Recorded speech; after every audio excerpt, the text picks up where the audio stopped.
في مدينة من المدن الحاكمة في الصعيد، وتحديدا في قصر السلطان اللي بيمتاز بالفخامة والهيبة. قصر كأنه من ذهب وأساسه من فضة، وكل اللي في القصر مشغول بحاجة بيعملها علشان يجهزوا للاحتفال بوصول السلطان قاسم بعد مرور 3 شهور على سفره. فده اليوم اللي هيرجع فيه للقصر والبلده. سامع يا حيدر؟ السلطان جاسم جاي من السفر. تعرف، رغم اني مشفتهوش خالص، بس دايما بيقولوا عنه حاجات خلتني خاف منيه. نفسي اشوفه ولو مرة واحدة علشان بس اعرف شكل الاشرار ازاي. لكن اعمل ايه؟ ابويا دايما مقعدني في الاسطبل جوه. لا، وكمان دايما بيقول عليا يا مهرة انت شبه الولاد. فعلا انا شبه الولاد يا حيدر، صح. وفجأة سمعت صوت بيعلن عن وصول السلطان للقصر. السلطان وصل يا حيدر، يعني هقدر اطلع بيك برا القصر في الدوشة ومحدش هياخد باله. دخل السلطان بهيبته وطوله الشامخ ووسامته المهلكة لقلوب كل الفتيات اللي في القصر. وحشتني قوي يا امي. حمد لله على السلامة يا حبيبي. ايه احوال القصر في غيابي يا امي؟ ما تقلقش، احوال القصر في غيابك زي وجودك بالظبط يا ولدي. الحمد لله. النهاردة عاملين حفلة بخصوص رجوعك للبلد بالسلامة، ولازم تكون موجود. اجلي يا امي، خليها لبكرة، عشان النهاردة هخرج من القصر بالخيل. زي ما تحب يا جاسم، بس خليها بكرة الصبح يا ولدي، احسن بالليل البلد مش امان عليك. امرك يا امي، اني هرتاح شوية ونبيها على الكل محدش يصحيني. حاضر يا ولدي. شفت يا حيدر، الحفلة هتتلغي، يعني مش هقدر اطلع بيك النهاردة، بس اوعدك بكرة الصبح قبل ما حد يصحى هنخرج. قامت مهرة من نومها قبل طلوع الشمس واتسحبت بالراحة علشان باباها ما يحسش بيها، وراحت للخيل بتاعها. هش اسكت يا حيدر هننفضح. وركبت مهرة الخيل وطلعت تجري بيه برا القصر. راحت مكان جميل قوي اشبه بالجنة، مليان خضرة وجمال. تعرف يا حيدر، المكان ده بيفكرني بأمي الله يرحمها، كانت هي دايما اللي بتجيبني هنا. الله يرحمها، وحشتني قوي. جهزولي حصاني فورا. امرك يا بيه، حاضر. ومهرة وهي قاعدة سمعت صوت خيل تاني غير بتاعها. بصت لقيت شاب غريب ولابس ملابس الخيل. ركبت حيدر بسرعة وقعدت تجري بيه، وهو أول ما شافها قعد يجري وراها، وكل ده ما يعرفش إن هي بنت. اقف عندك. قعدت تجري بسرعة وهو بيجري وراها لحد ما الخيل خاف ووقعها من عليه. وأول ما وقعت الغطا اللي على راسها وقع، وشاف شعرها وشاف جمالها، وقف متنح وسرحان فيها من كتر جمالها اللي ما شافوش قبل كده. انت مين؟ وازاي تاجي الحتة دي لوحدك؟ وانت مالك؟ وازاي تتدخل؟ اجي منين واروح على فين؟ وانت اصلا ازاي جيت المكان ده؟ المكان ده كله بتاعي. ليه؟ كنت السلطان جنابك؟ ايه، منفعش ابقى السلطان؟ والله عيب شباب اليومين دول انهم بيحلموا احلام اكبر منيهم. وانت يعني اللي جد الاحلام؟ للأسف لو كان بايدي كنت هبقى احسن من ناس كتير ما عندهمش هدف. كلام كبير على سنك الصغير وعلى حجمك الجليل ده. وفجأة الخيل بتاعها وقع في الارض. طلعت تجري عليه. فيك ايه يا حيدر؟ انت عمرك ما وجعتني وعمرك ما نمت كده. غالبا في حاجة دخلت في رجله. ايه ده؟ فعلا، بس انا ما اقدرش اشيلها له، اخاف. ما تخافيش، ابعدي انت وانا هشيلها. بجد؟ يا سلام، هو غالي عليكي بالشكل ده لدرجة ان عينك بتلمع بالدموع عشانه؟ ايوه، هو صاحبي الوحيد اللي ماليش غيره. شال السلطان المسمار من رجل الحصان وقال لها هيبقى كويس، ما تقلقيش. انا متشكرة قوي، مش عارفة اشكرك ازاي. سيبيه بس شوية وهو هيقوم لوحده، وتعالي نقعد على محسنك يجو. ماشي. اقدر بقى اعرف اسمك؟ اسمي مهرة. ايه مهرة؟ وانت اسمك ايه؟ وجيت هنا ازاي؟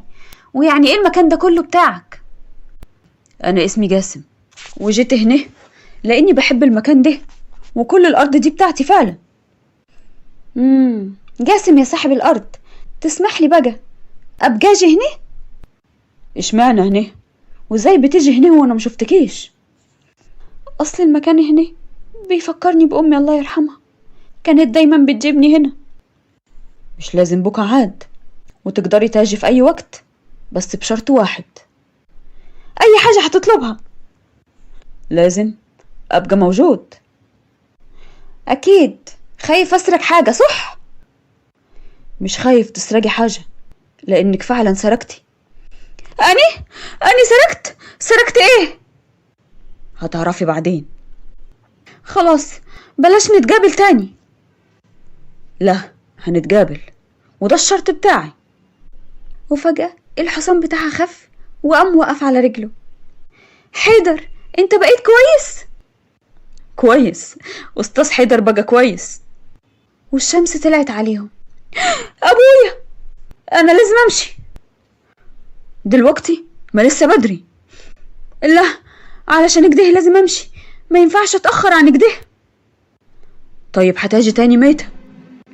الاسبوع الجاي زي النهاردة. لازم تاجي، وهستناكي. ما تقلقش، انا جد شرطي.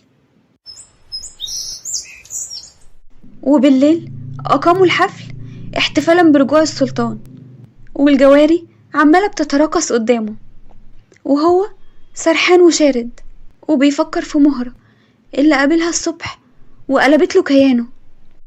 هي البنت اللي في النص دي عجباك قوي كده؟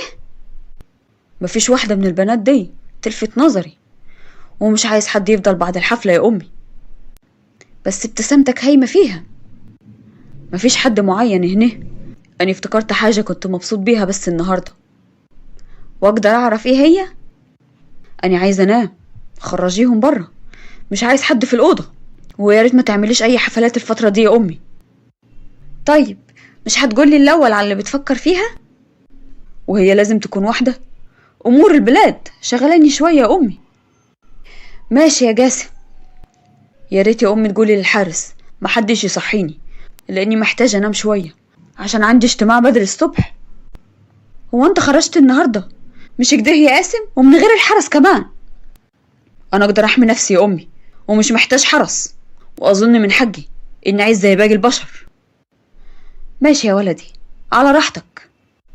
ومر أسبوع وجا الميعاد اللي هيتقابلوا فيه مع بعض. إيه ده؟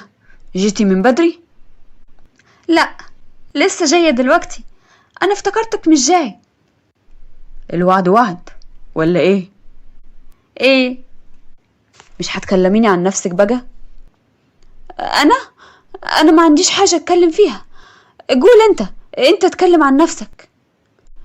أني راجل بسيط من عيلة بسيطة جدا، بشتغل تاجر، ووالدي متوفي ووالدتي عايشة ربنا يبارك فيها، وما عنديش اخوات ومش متجوز، وهي دي الأرض الوحيدة اللي بملكها. ربنا يخلي لك والدتك. ها وانتي بقى؟ أنا ما عنديش حاجة أقولها. طيب عيلتك أي حاجة عنيكي؟ معلش أنا لازم أمشي. بسرعة كده؟ لازم أمشي. لسه الشمس ما طلعتش، هنقعد لحد الشمس ما تبدأ تطلع، ومش هسألك في أي حاجة صدقيني. طيب ماشي. قعد جنبها وهو بيبص ليها وسرحان فيها، قرب منها وبدأ يبعد خصلات شعرها اللي نازلة على عينيها بإيده. كده أحلى بكتير مش كده؟ كده. مر شهر، وكل أسبوع بيتقابلوا ويقعدوا مع بعض، وعرفوا كل حاجة عن حياة بعض. بس طبعا هي مش قايلاله إن هي بنت عم صابر اللي شغال في الاسطبل في القصر، وهو مش معرفها إن هو السلطان. وتعلقوا ببعض جامد، وبقوا كل أسبوع يجوا يتقابلوا في نفس المكان لحد طلوع الشمس. مهرة يا بنتي، خلصتي؟ ايوه يا ابوي خلصت. طيب تعالي عاوزك. خير يا ابوي؟ انت عارفة الحارس علي، حارس القصر؟ ايوه، ما احنا بنشوفه كل يوم. خير؟ طلبك مني للجواز. اني اسفة يا ابوي، بس مش قادرة اتخيل اني اتجوز علي. ليه يا بنتي؟ ما هو راجل ونعرفه من زمان، وهو يا بنتي يرحمك احسن من اللي انت فيه، على طول قاعدة معايا في الاسطبل. لا يابا، مش لدرجة علي.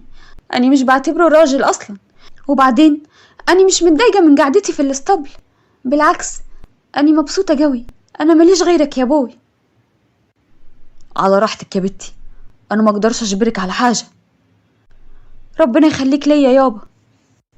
خلاص، انا هطلع دلوقتي اقول له ان انا اللي مش موافق. يلا يا حبيبتي نامي انت عشان تعبتي طول النهار. حاضر يا ابوي، تصبح على خير. وانتي من اهله يا مهرة، ربنا يبارك فيكي ويحميكي من الدنيا دي يا بنتي.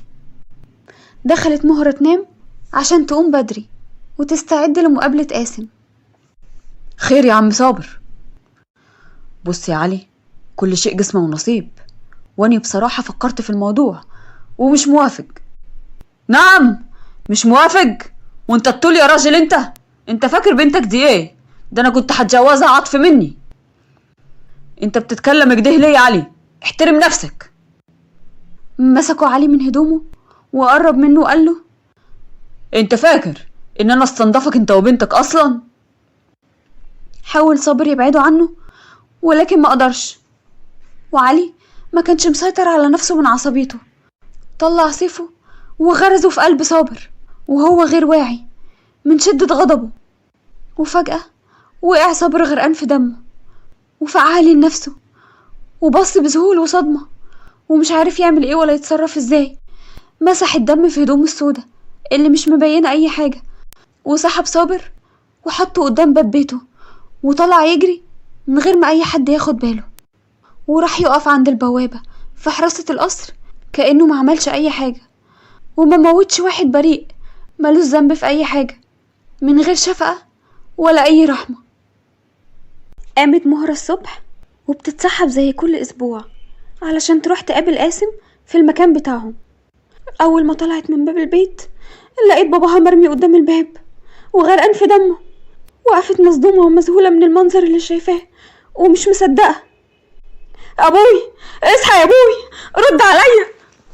ابوي اني لوحدي يا ابوي، مفيش حد معايا يا ابوي، عشان خاطري قوم يا ابوي، انا بخاف وانت اكتر واحد عارف. قوم بالله عليك، واني هقول لك اني بخرج من وراك وبشوف جاسم. اني اسفة يا ابوي، اسفة، بس قوم عشان خاطري. وقعدت تصوت مهرة لحد ما كل اللي في القصر سمعوها. اتأخرت كده ليه بس يا مهرة؟ تفتكر انها ممكن ما تجيش؟ انا عايزة اشوفها، وحشتني قوي.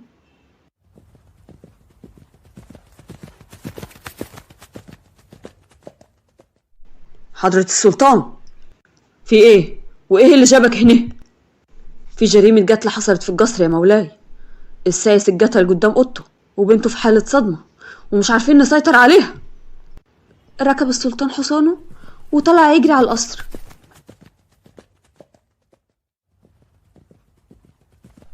لقيناها بتصرخ يا مولاي، وجينا لقيناها غرقان في دمه وهي مش راضية تسيبه. طيب خدوه علشان تجهزوه للدفن. قرب الحارس علي منها وحاول يقومها وهي بتصرخ ومش عايزة تسيب باباها. أول السلطان ما سمع صوتها عرف إنها مهرة ومش مصدق، وقف مذهول ومصدوم من اللي شايفه. معقول مهرة كل ده كانت شغالة في القصر بتاعه وهو ما يعرفش؟ وأول ما عرف إن هي، أمر علي إنه يسيبها. جاسم، أبوي مات يا جاسم. قرب السلطان من مهرة وراح شايلها ودخل بيها للقصر. ما تخافيش يا مهرة، أني معاكي. دخل بيها القصر وكل واقف مذهول من اللي حصل.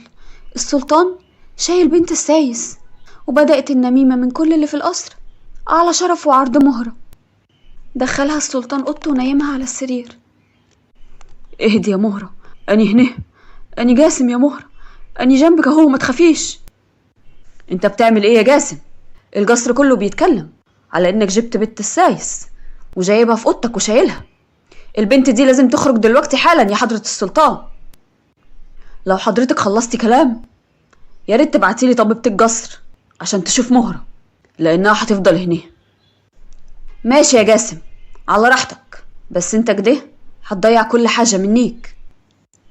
أني عارفة إنك مش طايقني عشان ما قلتلكش أنا مين، بس أنا عايزة منك حق أبويا وحمشي ومش هتشوفني تاني في البلاد اللي انت حاكمها كلها.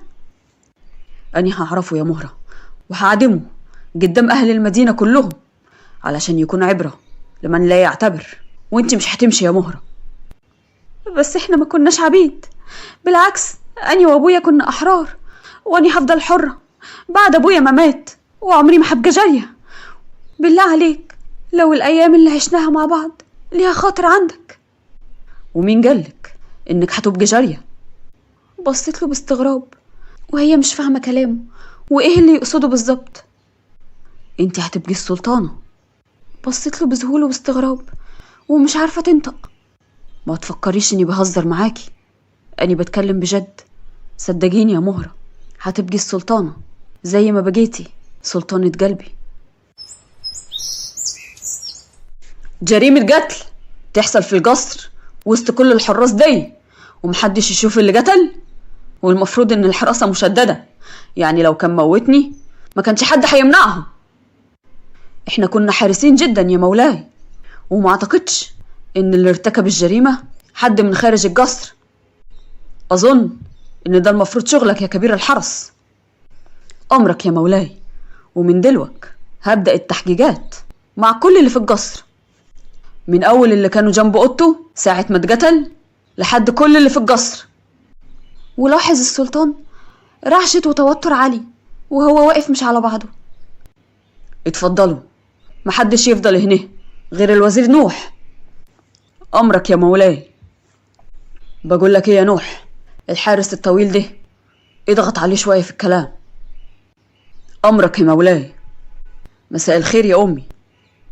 مساء النور يا ولدي. أنا كنت جاية أطمن عليك، لقيت ناس المفروض ما يكونوش في جناح السلطان. يا ريت ترجع لعقلك يا جاسم، انت السلطان، ما تضيعش عرشك علشان الناس ما تستاهلش. ما تشغليش بالك بيا يا امي، أنا هعرف ادير اموري بنفسي. ماشي يا جاسم. عامله ايه دلوقتي يا مهرة؟ أنا ما كنتش أعرف إنك السلطان وما قلتليش حاجة. أنا أسفة، بس أنا ما كدبتش عليك. أنا أساسا ما قلتش لحضرتك أي حاجة عني. أنا عارف إني كدبت عليكي، بس كنت عايزة أخليكي معايا وأشوفك كل أسبوع، ولو قلتلك إني السلطان ما كنتش هشوفك تاني. الصدفة بقى إنك كل ده كنت في القصر وأنا معرفش. أنا مش كدابة والله، أنا ما كنتش عايزة حضرتك تبعد عني. من فضلك اسمح لي أمشي، اللي كان ليا هنيه مات وماليش حاجة تاني. لا، ليكي يا مهرة. أنا مش هسيبك تاني أبدا. أنا عارف إنك مالكيش غير أبوكي، اعتبريني أبوكي وأخوكي، وهعرف مين اللي قتل أبوكي وهعدمه وسط المدينة في السوق الكبير. بجد هتعرف مين هو؟ أنا كلمتي ما برجعش فيها، بس اقعدي وقوليلي، أبوكي ملوش حد بيعاديه؟ لا، أبويا ما كانش ليه حد بيكرهه، بالعكس ده كان طيب قوي.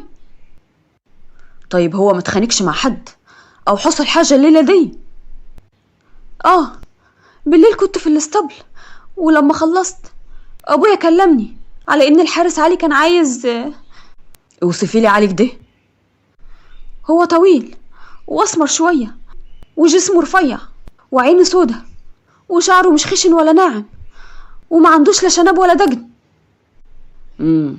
تمام، كملي. كان عايز ايه؟ كان عايز يتجوزني، ولما ابويا قال لي رفضت، وابويا راح خرج يبلغه بالرفض. والصبح كنت هروح كنت هروح المكان التاني، لقيت ابويا قدام البيت وغرقان في دمه. خلاص يا مهرة، ما تبكيش عشان خاطري. اوعدك اني هلاقي اللي قتل ابوكي وهيتحاسب على كل اللي عمله. قوم وقف. ارحم ارحمني ارحمني ارحمني يا مولاي. ترتكب جريمة قتل وانت في قصر السلطان؟ لو اتكلمت وقلت كل حاجة بالتفصيل هرحمك. هتكلم يا مولاي، هتكلم. أني كنت طلبت يد مهرة مني وهو قال لي هسألها وارد عليك. أني كنت عايز مهرة بأي شكل، ولما لقيته طلع يقول لي إنها مش من نصيبي، غلت دم في عروقي بعصبية. مين هي عشان ما توافقش عليا؟ ما حسيتش بنفسي إلا وأنا بطلع الخنجر وقتلته وحطيته قدام بيته على أساس إن أكسر مهرة وتوافق تتجوزني وتبقى ملكي. هتتعدم في السوق الكبير قدام الناس كلها علشان تبقى عبرة ليهم كلهم، وهتشوف جزاتك على قتل إنسان بريء، وعلشان كله يعرف جزات اللي يبص على حاجة تخص السلطان. وفي السوق الكبير جمعوا أهل البلد كلهم علشان يشهدوا على إعدام الحارس علي، علشان يكون عبرة لكل الناس. واقف السلطان وجنبه مهرة وهي واقفة وخايفة، وهو بيطمنها وبيقول لها أنا جنبك يا مهرة ومش هسيبك أبدا، ما تخافيش. وبعدها أصدر القرار بإعدام علي. وبعد مرور أسبوعين على وفاة والد مهرة، أصرت إنها تعيش في نفس البيت بتاعها وتهتم بالخيول زي ما علمها باباها. وفي يوم بعتت لها السلطانة الأم علشان تحضر عندها. وأمورين يا مولاتي. اللي في القصر وحتى كل البلد تحت أمر جلالة السلطان جاسم. طبعا يا مولاتي. من النهاردة هتفضلي مع الجواري وهتكوني النهاردة في جناح السلطان. اتصدمت مهرة من الكلام اللي سمعته ووقفت متنحة ومن غير ما تنطق ولا كلمة. وده أمر من جلالة السلطان نفسه. وقفت مهرة مصدومة مش مصدقة ازاي قاسم اللي بتحبه وهو بيحبها يعمل فيها كده. أمرك يا مولاتي، وأكيد أنا تحت أمر حضرة السلطان. اخرجي، هتلاقي اللي يهتم بيكي برا. عن إذنك يا مولاتي. طلعت مهرة لقيت كبيرة الخدم مستنياها وبتقول لها تعالي معايا وما تخافيش. راحت معاها مهرة ودموعها مش عارفة تسيطر عليها. لبستها فستان جميل لونه أخضر خلاها غاية في الجمال، وحطت لها شوية مستحضرات تجميل خفيفة عطتها شكل رقيق جدا. وبعدين دخلت مهرة على السلطان. أول ما شافها اتصدم وقال لها بذهول مهرة؟ مولاي. مين اللي جابك هنا يا مهرة؟ السلطانة الأم قالت إني بقيت جارية وإن الليلة هقضيها في جناحك يا حضرة السلطان.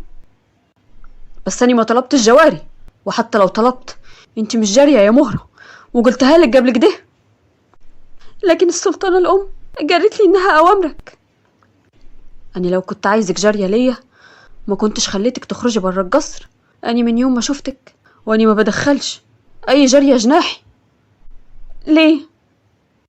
عشان بحبك يا مهرة، حبيتك ومش هقدر أبص في وش واحدة غيرك. اتجمدت مكانها وهي بتبصله بصدمة. السلطان بيحبها. بس حاولت تشيل الفكرة دي من دماغها بسرعة، بس قالت له احلف بجد انت بتحبني انا؟ ما ظنش اني هكدب عليكي. لا مش قصدي طبعا، اني اسفة. طب انا ممكن انزل اوضتي؟ لا برضو مش هتخرجي من جناحي. يعني ايه؟ يعني هتفضلي معايا هنا يا مهرة. سكتت مهرة وهي بتقول لنفسها بيحبك ايه يا هبلة؟ هتفضلي جارية برضو، والمرة دي غصب عنك. أمرك يا مولاي. أني بحبك يا مهرة، انت ما فيش أي مشاعر من ناحيتك ليا؟ سكتت مهرة بس كان نفسها تقوله إن هي بتحبه وبتعشقه، لكن خافت تقوله كده يتمادى في أفعاله معاها. طيب يا ستي أنا عايزة أنام. طب أني هطلع أنام برا وهاجي الصبح. نامي هنا يا مهرة. أنا عايزة أقول لك إني مش جارية يا جاسم، لو تسمح لي بيها زي الأول. طبعا أسمح لك بيها. أنا عايز مهرة بتاعت زمان اللي كانت بتتكلم معايا براحتها انت سلطانتي يا مهرة وكياني الوحيد. مهرة القديمة هترجع بس لو حست بالأمان يا جاسم.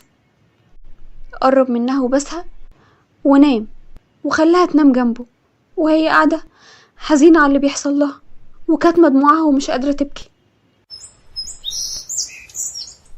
قامت مهرة من النوم الصبح بدري واتسحبت بالراحة قبل ما يصحى، وخدت حصانها وطلعت تجري بيه وراحت نفس المكان اللي بترتاح فيه نفسيا. قام السلطان بقلق ما لقاهاش جنبه، طلع يسأل الحراس عليها. هي مهرة فين؟ خرجت من 10 دقايق يا مولاي. لبس هدومه بسرعة وخد حصانه وطلع يجري بيه في المكان اللي كانوا دايما بيتقابلوا فيه. ايه اللي خرجك يا مهرة؟ خرجت ليه وانا نايم؟ انت عارفة انا حسيت بايه؟ حسيت بايه يعني؟ حسيت ان الجارية بتاعتك وراحت من ايدك، مش كده؟ جارية؟ مهرة انت عمرك ما كنت جارية، انت سلطانتي وكياني الوحيد. مش فاهم ايه اللي مضايقك مني؟ يعني لو قلتلك تسيبني يا جاسم هتسيبني؟ لا، الا دي مش هتخرجي من القصر يا مهرة. يبقى انا مش حرة يا جاسم وهنرجع لنفس النقطة. اني جارية عندك ولا نسيت اني بنت السايس والكل هيمنعك من الجواز مني؟ اسمعي يا مهرة، سميها زي ما تسميها، بس تخرج من القصر مش هيحصل. انت ملكي، ملك السلطان، نظرة من غيري مش هتحصل. اني قدرك وانت قدري، واني ما يهمنيش انت بنت مين، ومش هتنازل لحظة واحدة عنيكي، وفي حق فيكي هتفضلي في قلبي يا مهرة، وهيكتبوا عنينا وساعتها هيقولوا مهرة في قلب السلطان. يبقى اعتقني لوجه الله يا جاسم. مش هسيبك يا مهرة. اني بحبك يا جاسم، والله بحب جاسم اللي شفته هنا واتكلمت معاه واللي قال لي انه تاجر وعلى قد حاله. اني حبيت جاسم اللي كان مفكرني حرامي وجرى ورايا، جاسم اللي حكالي عن حياته كلها. يمكن اللي قلتهولي مش حكايتك الحقيقية، بس حبيتك يا جاسم. وفجأة صحيت يوم لقيتك قدامي وبيقولوا لك يا حضرة السلطان. اني قلبي زعلان منك قوي يا جاسم. وقلبك امتى هيرضى عني يا مهرة؟ لما تسيبني حرة يا جاسم. قلتلك مش هتبقي جارية، قلتلك هخليك السلطانة، وده غصبا عن الكل. بس السلطانة فاطمة بتكرهني. واني بحبك. قرب منها وحضنها وقال لها.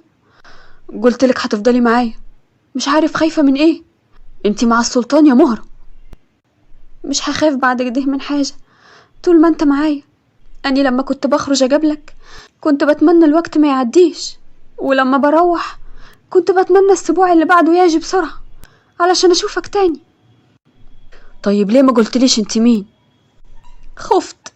خفت تبعد عني، خفت لما تعرف انا مين تبعد عني وما اشوفكش تاني. بحبك يا مهرة. وبالليل كان كل اللي في القصر نايم. قامت مهرة عشان عايزة تروح الحمام. فجأة وهي معدية قدام أوضة السلطانة سمعت صوت غريب، فكرت إنها عايزة حاجة وما لقيتش الحرس واقف على الباب بره. خبطت ودخلت، لقيت السلطانة الأم غرقانة في دمها، قعدت تصوت وتصرخ. كل الحرس والخدم جاروا عليها ولقيتهم فجأة بيمسكوها وبيقولوا لها. ليه كده يا مهرة؟ مولاي السلطان، الحق السلطانة فاطمة، مهرة قتلتها. ايه؟ امي مهرة؟ قام من النوم بسرعة وطلع يجري على أوضة مامته. امي فوقي يا امي، مين اللي عمل فيها كده؟ مهرة، احنا دخلنا لقينا مهرة هنا وهي اللي كشفت نفسها. مش أنا ما عملتش حاجة، مش أنا والله. تتحبس في الأوضة اللي جنب جناحي ومحدش يحقق معاها، أنا بنفسي اللي هتصرف معاها. اسمعني يا جاسم، اسمعني أرجوك، مش أنا اللي عملتها والله. رموها الحرس في بدروم جنب أوضة السلطان، وقعدت مهرة وعمالة تصرخ وتعيط وتقول. يا جاسم اسمعني يا جاسم، مش أنا والله اللي عملتها، أنا ما عملتش حاجة.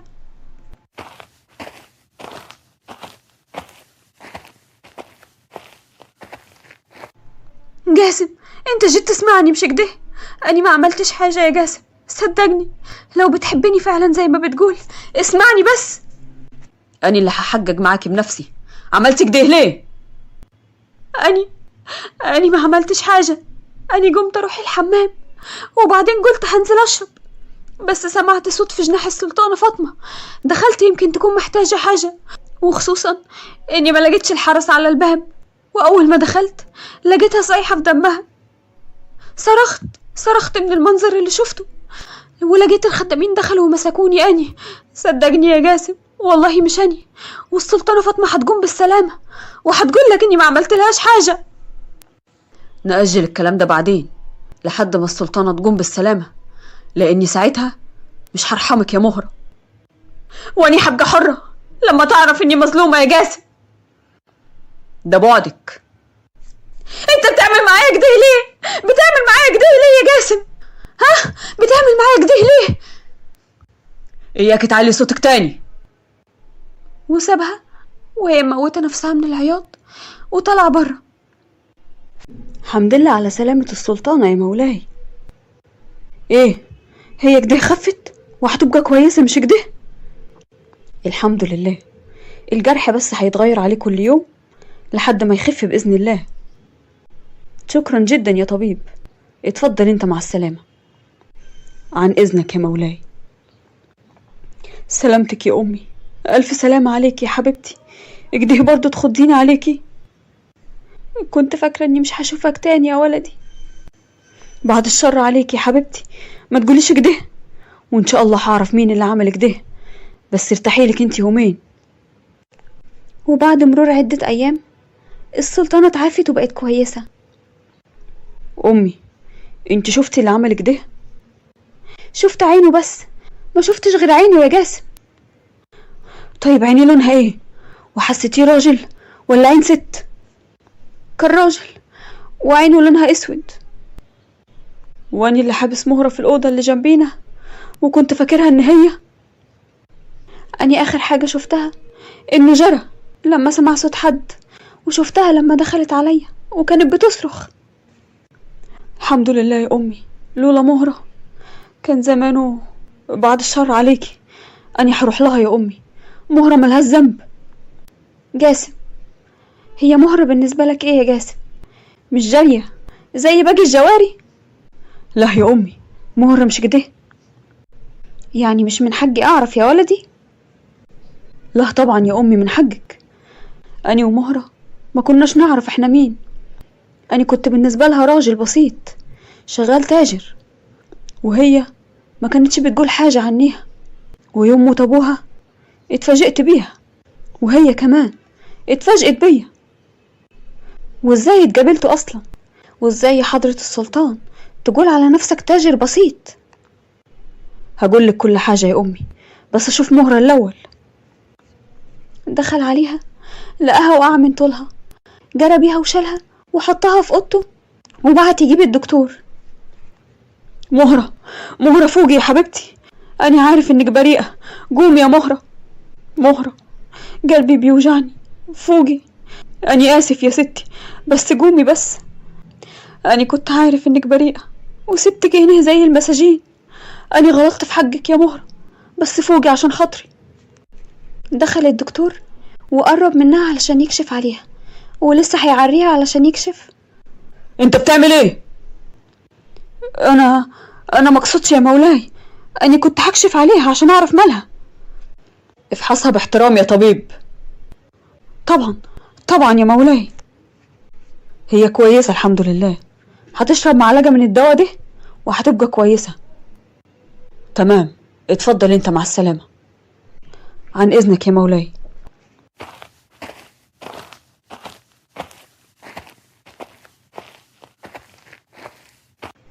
قرب قاسم وقعد جنبها وقعد يحكي لها عن نفسه، وهو حاسس ان هي سمعاه. كنت اصغر سلطان مسك الحكم. كان عمري 10 سنين، ولاني صغير كانت امي وصية عليا. كبرت وانا شايفها حاكمة بايدين من حديد. كانت السلطانة فاطمة قوة محدش يقدر يتغلب عليها، وكانت الام الحنونة اللي بتخاف عليا من نسمة الهوا اللي بتعدي.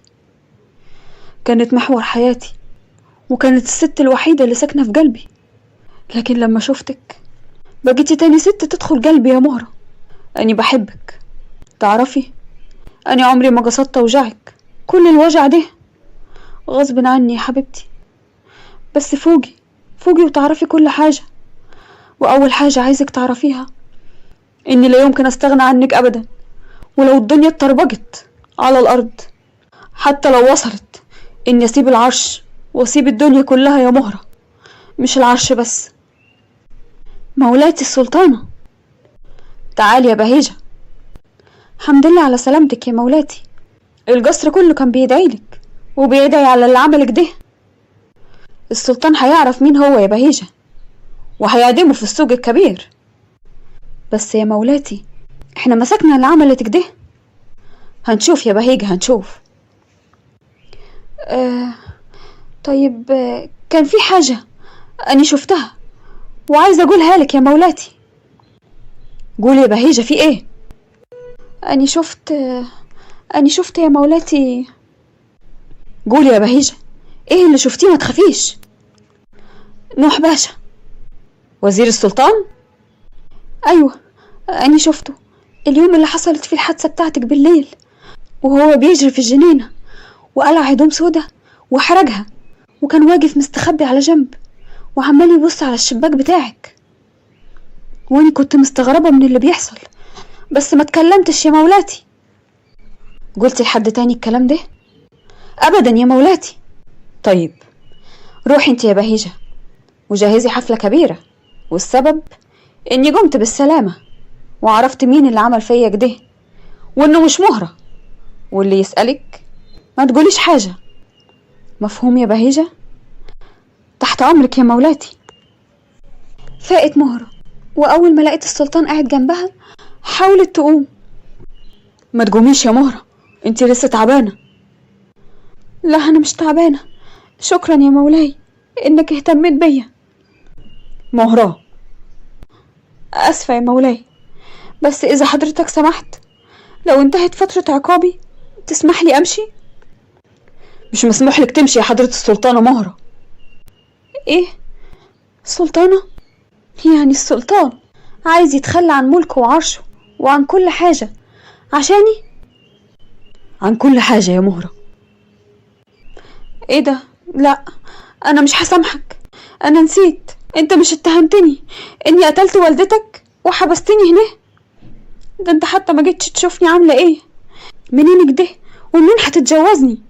جاسم، انت بالنسبة لي مش السلطان، انت بالنسبة لي جاسم التاجر البسيط اللي شفته في الوادي. عارف، وبعدين فيها ايه يعني لما احب البنت اللي كانت هتقتل امي؟ يعني انت لسه مصدق؟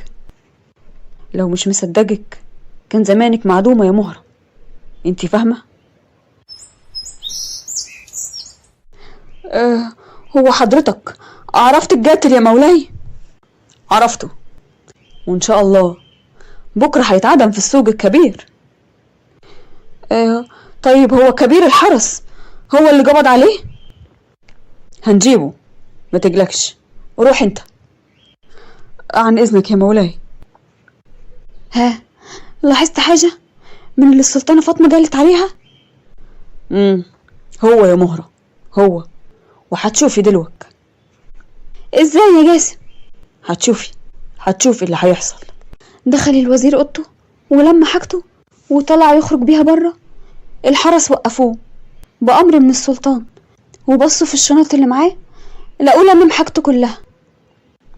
ايه، في حاجة؟ امر من السلطان باعتقالك. سيبوني، انتوا ماسكيني كده ليه؟ ابعدوا عني، اوعوا ابعدوا عني. طيب وهتعمل فيه ايه يا جاسم؟ هيتعدم بكرة في السوق الكبير وسط الناس علشان يكون عبرة ليهم. ببساطة كده هتعدمه يا جاسم؟ ده عقاب، اللي يتعدى حدود مش حدوده. ده حاول قتل السلطانة الأم عشان يقدر يزعزع ملكي يا مهرة، لأن أمي هي قوتي. ربنا يخليها لك يا جاسم. وتاني يوم في السوق الكبير وقفوا الوزير نوح، والسلطان هو اللي أمر يعدمه بنفسه. أنا هعدم الوزير نوح بنفسي، والسبب إنه حاول اغتيال أم السلطانة فاطمة، وده جزاء الخيانة. واللي يفكر إنه يتعدى أي حدود مع السلطان دي آخرة كل خاين. ازيك يا مهرة؟ ايه ده؟ مالك خايفة كده ليه؟ حد عملك حاجة؟ لا، بس خفت يعملوا لي حاجة. محدش يقدر يعملك حاجة طول ما أنا عايش يا مهرة. كنت خايفة يمشوني من هنا وما شافكش تاني أبدا. مش عارفة كنت هعمل ايه من غيرك. أنا ماليش حد غيرك دلوقتي يا جاسم. ياه، المهرة الصغيرة اللي كانت بتتحداني إنها تمشي من هنا دلوقتي غيرت رأيها؟ يعني عايزني أمشي وأنفذ اللي قلته لما كنت زعلانة؟ نظرة خذلانك فيا مش ممكن تتكرر تاني. معاكي أني برمي كل حاجة ورا ظهري وببقى جاسم ليكي وبس، وملكي وعرشي وسلطاني كل ده مش بيبقى موجود ولا بفكر فيه طول ما انت جنبي. والسلطانة فاطمة بعتت للسلطان جاسم علشان تختبره في قراره وفي التمسك بمهرة، خصوصا بعد ما قررت انها توافق على زواجه من مهرة اللي لولاها كان زمانها دلوقتي في اعداد الاموات. خير يا أمي، طلبتيني؟ النهاردة مهرة لازم تمشي من القصر، واختار وشاور يا جاسم على اي اميرة من الامراء وهجوزها لك في الحال.